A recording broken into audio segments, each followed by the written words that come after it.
Salutations, friends. So we are going to use the flying carpet to do some exploring now. And I've also re-equipped Ashlyn with more useful gear. Alright. So the first place we're going to check out is around here. This is what's great about the flying carpet. I guess you can't just carry around a bed, but you can always just whip this thing out wherever. So if you can't cross trees or something, you can now. Now I will say this: I think it would probably have been better if they just made it so that the flying carpet could just fly over all that shit. I don't see why they did this, but they did, and I guess partially it was because they needed some kind of reason for the flying carpet to be in both the real world and dream world.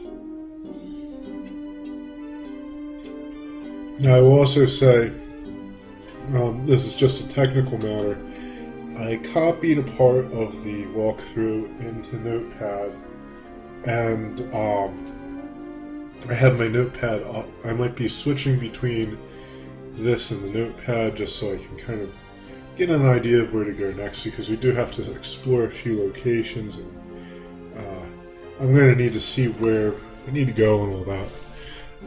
So there might be some clicking. Hopefully there won't be any interruptions in recording. I would just keep the window up on the on my PC, but I don't like to do that. It's sometimes Windows does things or updates or something when I'm trying to record, and I might get some extreme lag. So I just shut down the online feature. Usually I use my phone, but I just didn't feel like dealing with trying to go through a walkthrough with my phone. It gets a little old. It's a lot easier just to copy it in the notepad, the section I need, and just read it off there. Now I will be deleting that. As someone who writes guides and all that, you know, I don't really think it's cool to just hijack people's guides. I'm just using it for my own personal use.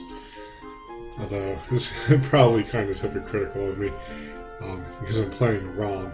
But anyway, let's ignore all that. Let's just forget about that. Visit this nun. Yeah.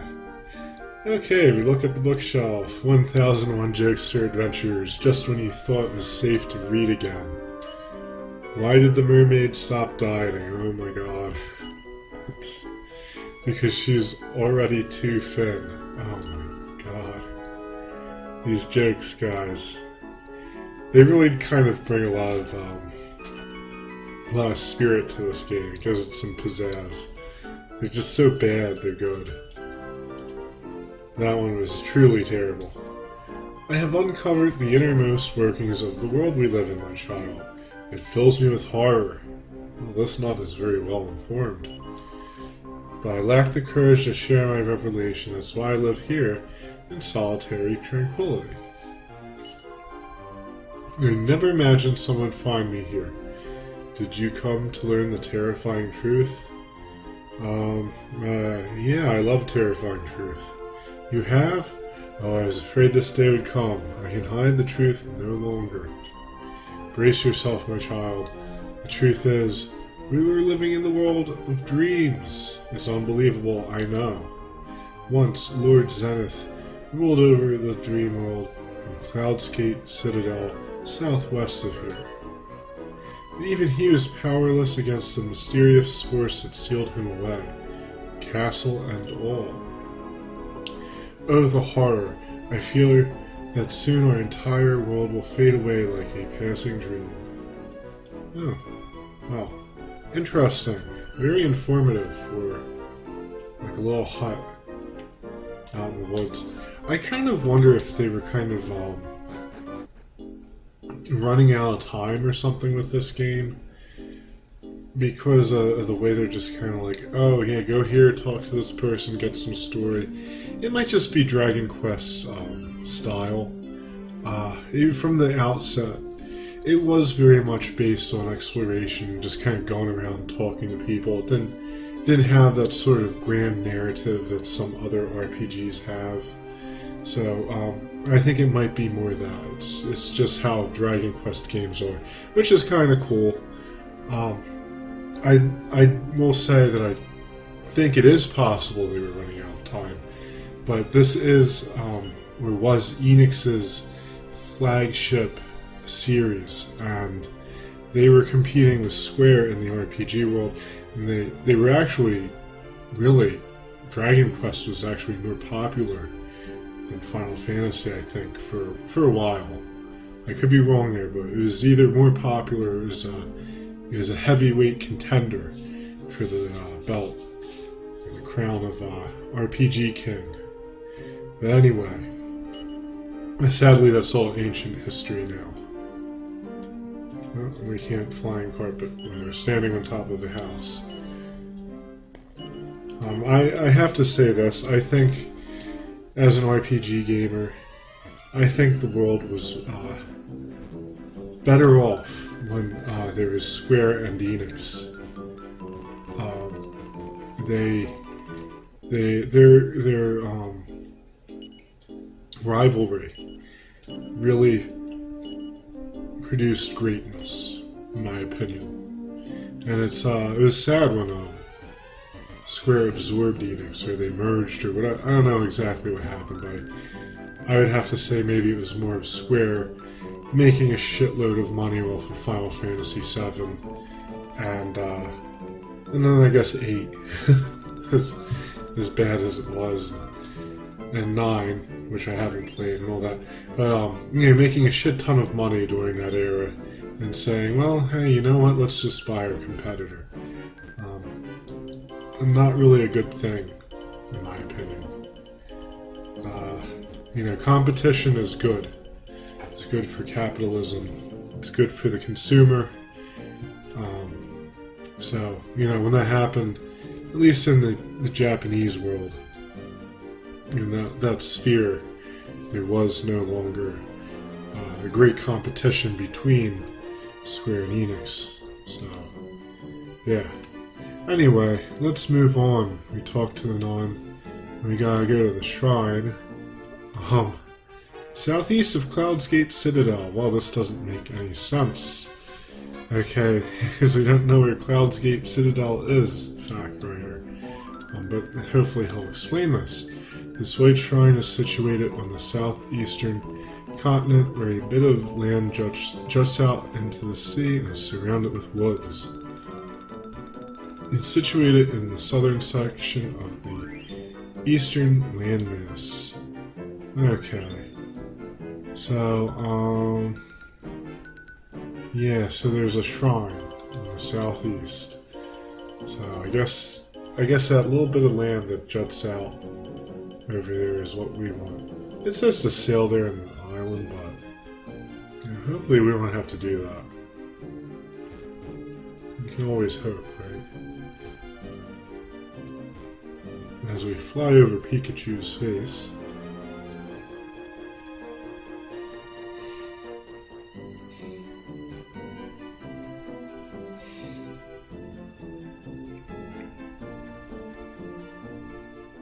Okay, can we land here? No! I don't even know if this is where we want to land. Plot twist. Hopefully me not heeding their advice will turn into a disaster. I think it will, actually. I think I'm going to have to sail the friggin' island over. Just my luck. And not a big deal, but I really would have liked to have just done it the easy way. The easy way. But of course, that's a no-no. It's kind of like in Final Fantasy IV, you can only land the Black Chocobo in forests. It kind of reminds me of that a little bit, that sort of limitation on flying that they did until you got the airship. Of course, I don't think you could land the airship in forests. It was an interesting twist. Okay, let's see, maybe going in this little town here. Yeah, it's clear now. Hopefully the island will appear. Island? No. Oh no, attacks. Oh, well, you guys are too scary. I'm running away. Yay. Alright, this is just my luck, guys. Alright. We'll try zooming. We're actually going to zoom to Clearville. That might force the floating island to appear. We'll force the bet. Right? That would happen. We'll use the bet to see if the island's around here anywhere. No. I'm really hoping to get to a point that's... Oh, there we go. That thing is so inconspicuous, really. It's such a strange thing. I remember years ago reading, is this thing strong? I remember years ago reading like a D&D bestiary. And one of my friends had,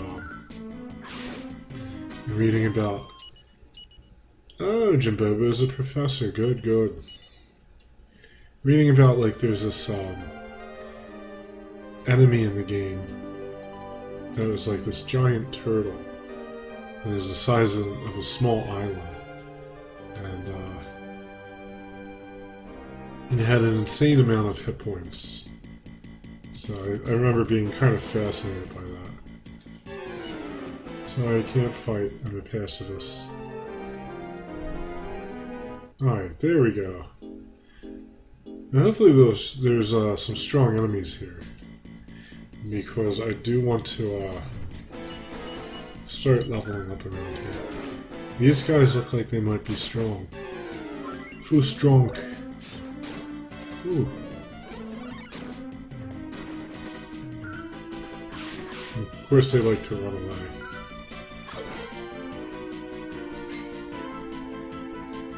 Oh, affected by ice. Oh, interesting. Maybe you're affected by death. By getting your ass whooped. I don't know where this is supposed to go. I didn't read about what this actually is. So, ha! What's that shit? That's weird. Yeah, I'm not gonna say what that even... It's just weird. What luck, if finding a spring in a place like this rejuvenates the soul, it does. Okay. I mean, nobody believed me, but I saw what I saw. The whole castle, big as you please, just up and floating in the sky. I saw it just northwest of here, I did. Great, what is this shit? The pot is filled with shimmering liquid. Take a drink? Yeah! The party's wounds are healed. Sweet. Is that the whole thing? Is this what we... Yeah. Tell you about floating castle. You drink to heal the party's wounds. Walk a short distance and then west, and you'll find these weird empty holes. Enter the location and jump down the upper path. You'll be in the other world, next to a white shrine. Although you can zoom. Enter the shrine, and you'll be inside the Shrine of Legend. Can't do anything here just yet, but there's... as you need the 4 legendary items, that this is an important location. So we'll check it out. You know, why not, right? We'll take a look at it. This is probably going to be a pretty short episode, really. Because reasons.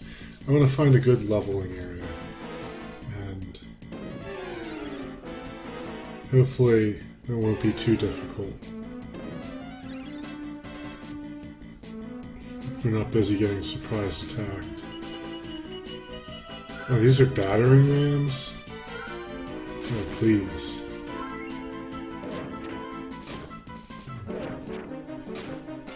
Or did we not? Did we fight battering rams? I don't remember now.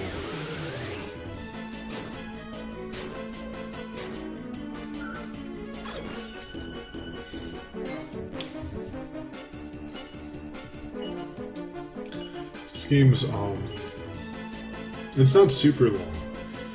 It's pretty long.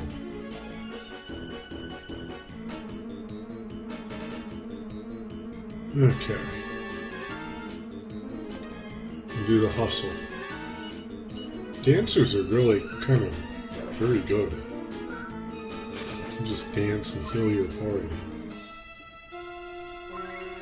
And look at that. For free. Of all things. It kind of reminds me of Monk's dances from Final Fantasy VI. Another parallel.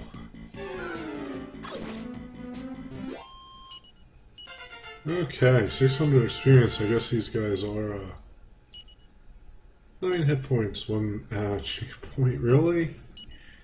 Nevin's really kind of a weird character. I think he's a warrior though. That might be nerfing his magic point growth a bit. Oh, there we go. Okay, so we fall down this hole and stuff happens. Metal signs.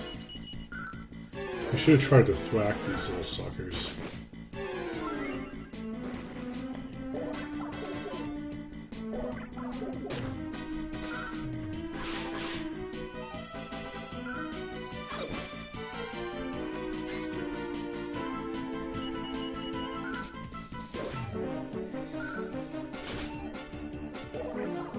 I wonder how much defense they have.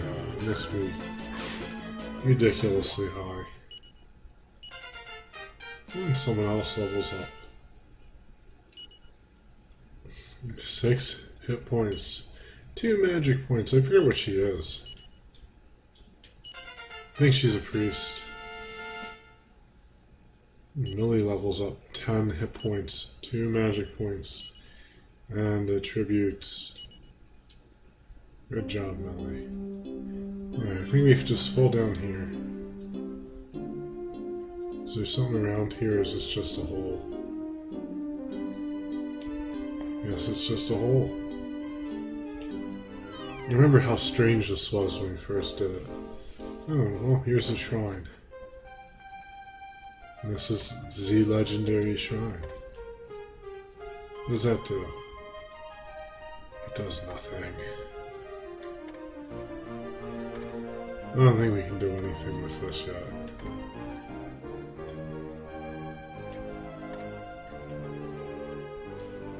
Oh well, it was cool to check out, right? So we're just going to wrap this episode up. What I'm going to do is I'm going to find a passable spot to level and try to get everyone leveled up a bit, obviously. Oh, we don't want to go all trades. We're in the real world. Oh no. Let's try to get everyone leveled up. Get Jimbobo as a hero. I want to do that. Make life easier. And I've been kind of playing it at, lower levels for much of the game.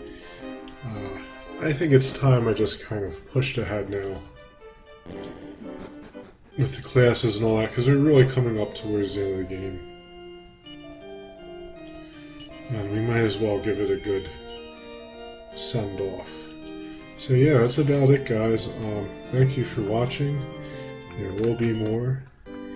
Be looking for certain legendary items. There doesn't seem to be a whole lot of explanation as to why. Maybe in the next place we visit we'll get the explanation that we want. But for now we're just going to have to accept it for what it is. So that's something to look forward to, and after we find that stuff, I think we'll be doing the last showdown. So that will be exciting. It will take a while though. We have to do some exploring and do some dungeons. So there are maybe a good 10 episodes left, I'm thinking. So thank you again, and until next time, good luck and happy gaming.